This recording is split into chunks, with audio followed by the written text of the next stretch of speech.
Thanks, Andy. Yes, Operation Storm began just over a week ago with a simple aim: to stop more people falling victim to burglary. People like David and Lisa from Milnrow.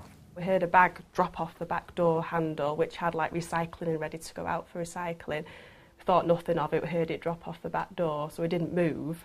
And then a few seconds later, the kitchen door was opened, and there was two men stood behind my husband. And then my husband jumped up, and it was then we realised it was something serious when I saw that it had a knife in his hand. They're after a sporty car.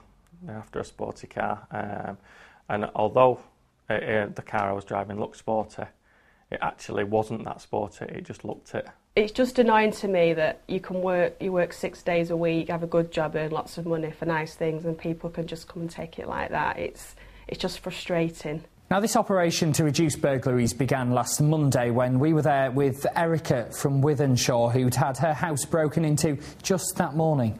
I were upstairs and they were here, so it makes me feel horrible, like anything else could happen.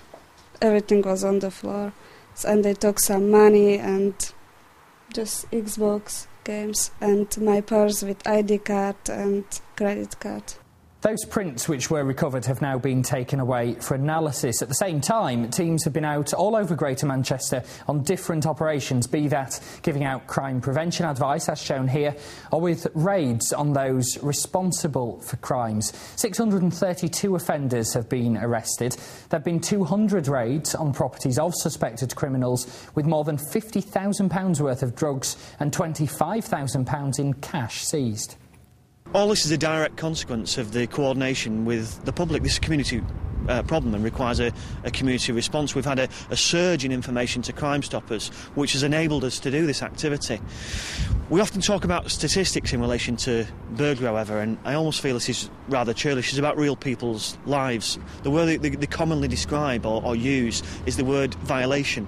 It's a word you'd almost associate with some of the most serious offences against the person. And what strikes me is the contrast between how burglars describe these offences. They often refer to them as a victimless crime. Oh, the insurance will pay out. This is not a victimless crime.